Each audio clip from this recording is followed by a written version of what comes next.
You're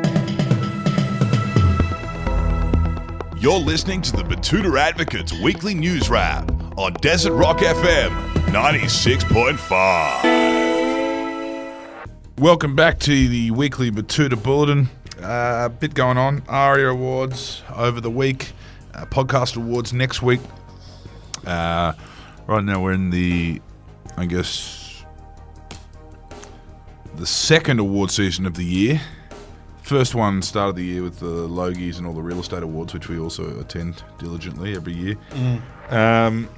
But yeah, we've got the awards, and then silly season is going to keep building momentum throughout that. So everyone's kind of, being committed to wellness and self-care, I guess, inside and outside all of those open bars. What has everyone here got planned this weekend?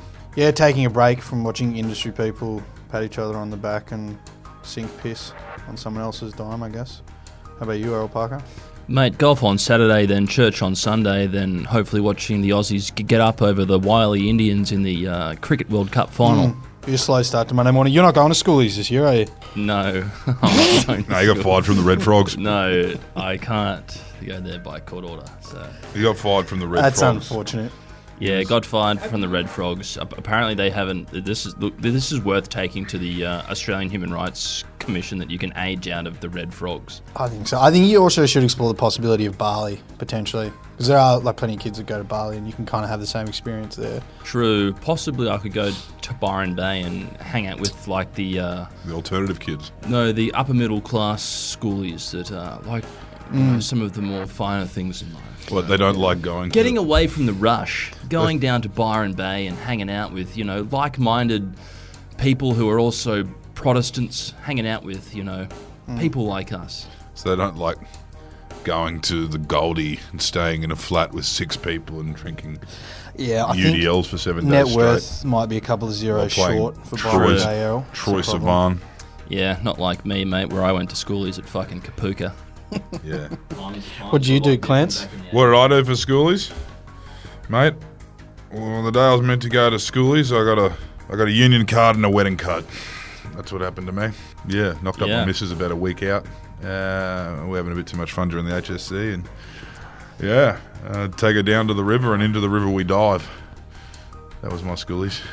Sometimes it comes back to haunt me. It haunts me like a curse. Is a dream a lie if it don't come true, or is it something worse? That was so much like Bruce. I think we could get a copyright strike. Well, that's my life, man. Bruce Springsteen sings my life. Heartland rock and roll. Can't really relate to Barnsey as much as Springsteen, because I didn't do much Novocaine in my youth. You like singing as opposed to screaming. There's still pitch in screaming, though. That's what they say. I don't really buy it, to be honest. Well, you wouldn't, mate, because you're of that generation that grew up on MGMT. Oh, absolutely. Give me some of... I thought that That's was a music. drug. That makes you feel nice. I thought that was a drug, MGMT. Sounds like a drug that goes well with MGMT. Might be just a coincidence. What's up first in the news this week, Wendell Hussey? Well, we are going to go all the way down south to the island below Australia. A controversial bill has passed Tasmanian Parliament, which will finally see the legalisation of marriage between mainlanders and locals. Very exciting. Yes, the picturesque landscapes of Tasmania are getting set to witness an extraordinary surge in wedding bells in a heartwarming, but also, to some people, heart-aching turn of events. The Apple Isle has changed one of the pillars of its society. This move, hailed by some as a step towards inclusivity and by others as a desperate plea for a mainland rescue mission, will see mainlanders and Tasmanians able to officially tie the knot. It's caused plenty of debate down on the nation's big toe, with many Tasmanians concerned that mainlanders will try to use the avenue to steal their real estate. Tasmanian MP Dobrian the Red, who was pictured in the article, the chief architect of the bill, delivered an impassioned speech on the Parliament floor saying, quote, "It's time we put an end to this outdated geographical discrimination. Why should a Tasmanian heart be denied the right to skip a beat for a mainlander, and vice versa? We're all Australians, unfortunately." In anticipation of a potential influx, Tasmanian tourism officials have already launched their new campaign titled Tassie, More Than Just Seasonal Depression and Dickheads from Melbourne. Yes, they do have a nice art gallery down there, I believe. And it is worth going to the website to look at the picture of Debroni in the red.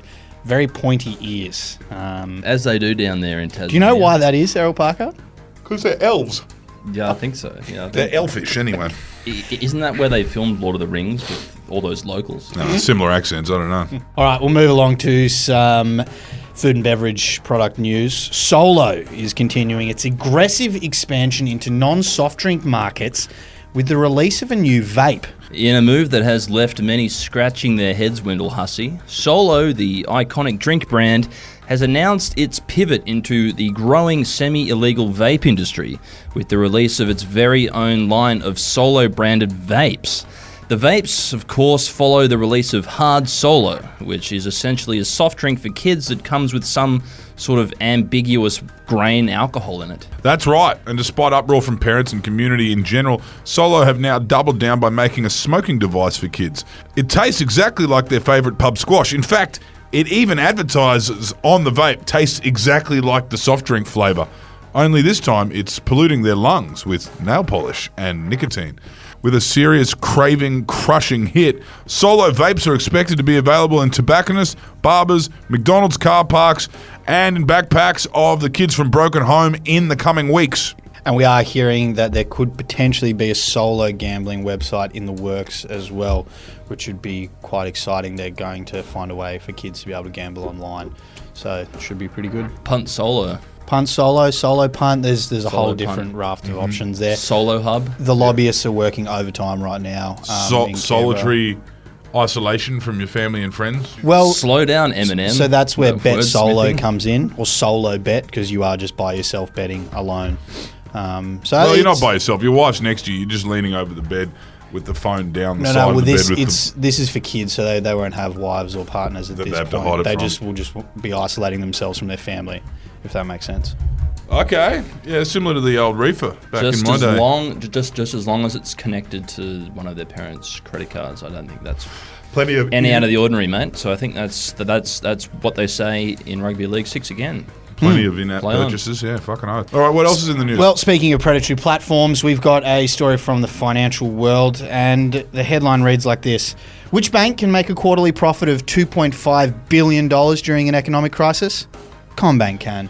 Yes, the Commonwealth Bank, the most powerful member of the banking cartel in Australia, has today revealed that it's made a cash profit of $2.5 billion.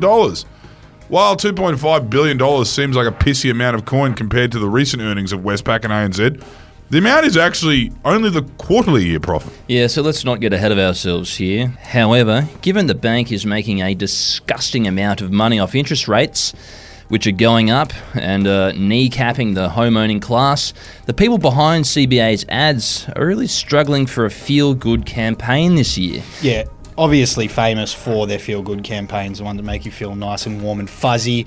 A spokesperson from the bank has said to us that the new campaign they're coming out with is basically going to have the overarching message which says not to focus on what they can't do, like stopping profiteering during an inflation crisis, but focus more on what they can do. As they said to us, it's time to focus on some of our big achievements, like ripping off dead customers, selling dodgy financial products, offering predatory loans, and making billions of dollars in profit while ordinary Australians are struggling to put food on the table. Which bank? CommBank can. That'll be their slogan. They're mashing up a few of their famous campaigns. Well, I'm just glad I bank with a bank that actually knows how to make money.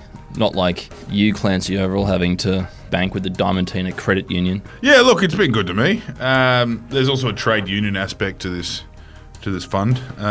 It's really good to draw money out and put money in without raising too many questions. That's why I have a car collection. That's why we pay you in cash, Wendell, to keep you off the grid. Cash is king, baby.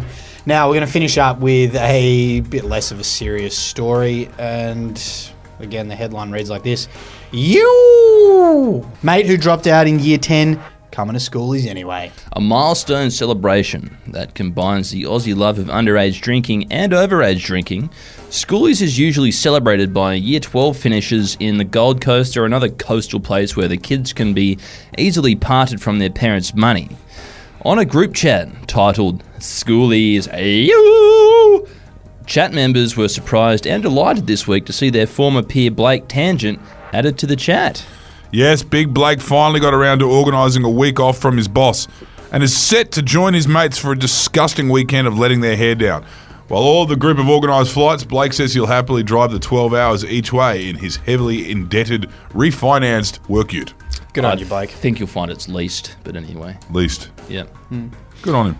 Enjoy it. Go on, Errol. Book those flights. Barley's I calling. can't, mate. As soon as you turn 46, they don't let you in the Red Frogs anymore. There's a way, Errol. Come It's on. discrimination. It is. It's disgraceful. You don't know how important the Red Frogs has been to my personal development over the years. That I'll never know. And shame on them for booting you out. Anyway, shame on you. It's another good man down. The Fucking bullshit. Where are you going to find your next volunteer? Often it's the first time that these kids get a smack in the mouth as at schoolies. And you know, the kids need that. They need to be humbled every now and then. They do. Thank you. That's enough from us this week. Enjoy your weekend. Ciao.